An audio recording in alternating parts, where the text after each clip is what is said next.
जय हिंद दोस्तों, स्वागत है आप सभी का आपके अपनी यूट्यूब चैनल पर।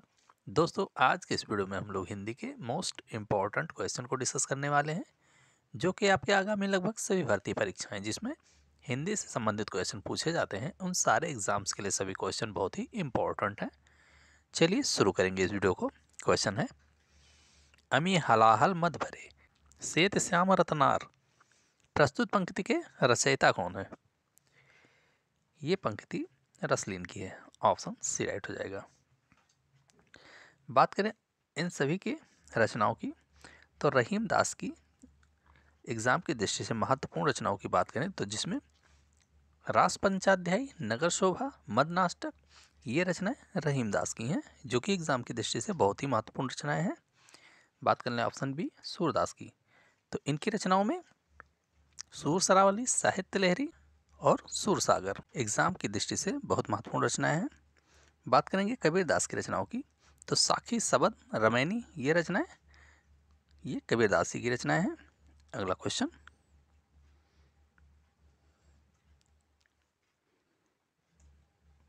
कठिन काव्य का प्रेत के नाम से किस कवि को जाना जाता है?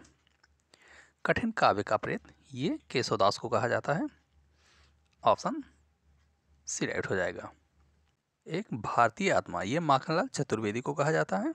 मुंशी प्रेमचंद्र जी की अगर बात करें तो इन्हें कथा सम्राट कहा जाता है। अगला क्वेश्चन, कामायनी किस प्रकार का ग्रंथ है? कामायनी की अगर बात करें तो ये एक महाकाव्य है। ऑप्शन डी राइट हो जाएगा। और ये जे शंकर प्रसाद जी का महाकाव्य है। अगला क्वेश्चन, लाल पीला होने का अर्थ है, तो इस मुहावरे का अर्थ ऑप्शन बी राइट हो जाएगा, क्रोध करना होता है। अगला क्वेश्चन, सुहाग के नूपुर के रचयिता कौन है? ये रचना अमृतलाल नागर की है। ऑप्शन बी राइट हो जाएगा। संसद से सड़क तक ये रचना सुदामा पांडे धूमिल की है। अगला क्वेश्चन, जेब कतरा में कौन सा समास है? जेब कतरा की अगर बात करें तो ये तत्पुरुष समास हो जाएगा। जिस समास में उत्तर पर प्रधान होता है वहां पर तत्पुरुष समास होता है। जेब कतरा का अगर सामासिक विग्रह करें तो जेब को कतरने वाला, इस प्रकार इसका सामासिक विग्रह होगा। बात करें कर्मधारय समास की, जिस समास में पूर्व पद विशेषण और उत्तर पद विशेष्य हो वहां कर्मधारय समास होता है। द्विगु समास की अगर बात करें तो जिस समास में पूर्व पद संख्यावाची विशेषण हो और समस्त पद मिलकर किसी समूह या समाहार का बोध कराते हो वो द्विगु समास होता है।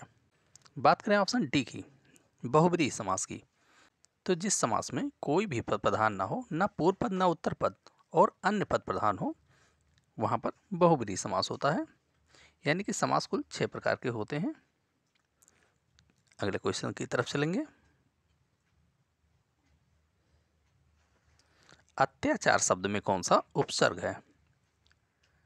उपसर्ग ऐसे शब्दांश होते हैं जो शब्द के शुरू में जोड़े जाते हैं और शब्द के अर्थ में कुछ विशेषता या परिवर्तन लाते हैं, तो ऐसे शब्दों को उपसर्ग कहा जाता है। तो यहाँ पर ऑप्शन सी राइट हो जाएगा, अत्याचार में अति उपसर्ग है।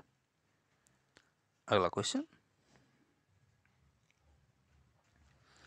निम्नलिखित में से कौन सा किरण का पर्यायवाची शब्द नहीं है? बात करें किरण के पर्यायवाची शब्द की जो कि नहीं है, तो ऑप्शन बी राइट हो जाएगा, आभा। आभा ये किरण का पर्यायवाची नहीं है, जबकि अंशु, रश्मि और मरीच ये तीनों किरण के पर्यायवाची शब्द हैं। अगला क्वेश्चन, मिठास शब्द में कौन सा प्रत्यय है? प्रत्यय की बात करें तो यहाँ पर ऑप्शन सी राइट हो जाएगा, आस। मिठास में आस प्रत्यय है। ऐसे शब्दांश जो शब्द के पीछे जोड़े जाते हैं और शब्द के अर्थ में कुछ विशेषता या परिवर्तन लाते हैं, तो ऐसे शब्दांश को प्रत्यय कहते हैं। और प्रत्यय भी 2 प्रकार के होते हैं, कृत प्रत्यय और तद्धित प्रत्यय। संज्ञा, सर्वनाम, विशेषण इत्यादि के साथ जो प्रत्यय जुड़ते हैं वो तद्धित प्रत्यय होते हैं, जबकि क्रिया के साथ जो प्रत्यय जुड़ते हैं वे कृत प्रत्यय होते हैं। कृत प्रत्यय से बने शब्द कृदांत शब्द कहलाते हैं, जबकि तद्धित प्रत्यय से बने शब्द तद्धितांत शब्द कहलाते हैं।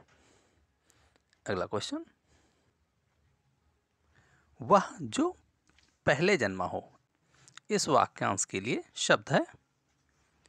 वह जो पहले जन्मा हो, इस वाक्यांश के लिए एक शब्द की अगर बात करेंगे तो अग्रज हो जाएगा, ऑप्शन बी राइट हो जाएगा।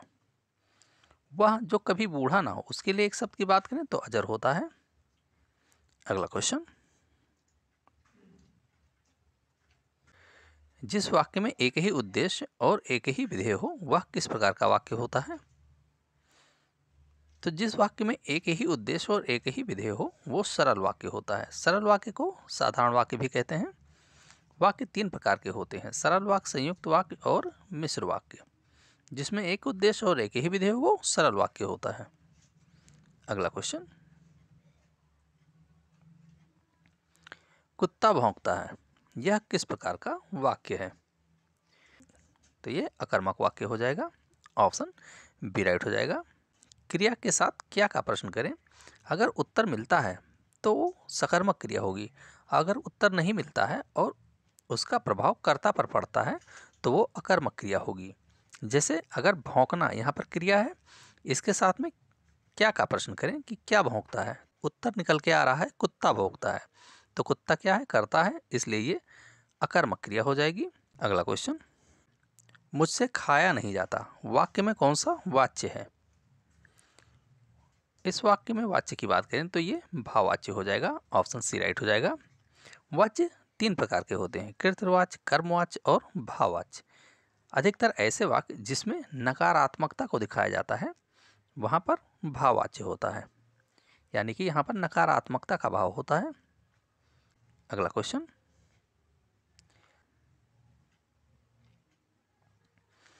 निम्न में से उच्छ्वास का संधि विच्छेद है। उच्छ्वास का संधि विच्छेद की अगर बात करेंगे तो ऑप्शन ये राइट होगा, उत धन श्वास, इस प्रकार इसका संधि विच्छेद होगा। बात करें इसमें संधि की तो ये व्यंजन संधि है। संधि तीन प्रकार की होती है, स्वर संधि, व्यंजन संधि और विसर्ग संधि। अगला क्वेश्चन, इनमें से अप उपसर्ग से बना शब्द कौन सा नहीं है? बात करेंगे अप उपसर्ग से बना शब्द की तो यहाँ पर ऑप्शन डी राइट हो जाएगा, इनमें से कोई नहीं, क्योंकि सभी में अप उपसर्ग लगा हुआ है, यानी कि अपयस में भी अप उपसर्ग है, अपव्यय में भी अप उपसर्ग है। और ऑप्शन सी की बात करें अपहरण, तो इसमें भी अप उपसर्ग लगा हुआ है, इसलिए ऑप्शन डी राइट हो जाएगा, इनमें से कोई नहीं, क्योंकि ऐसा कोई भी शब्द नहीं है कि जिसमें अप उपसर्ग ना लगा हो। तो दोस्तों, ये वीडियो कैसा लगा इसे कमेंट बॉक्स में जरूर बताएं। अगर वीडियो पसंद आया हो तो वीडियो को लाइक करें, शेयर करें और चैनल को जरूर सब्सक्राइब करें। धन्यवाद।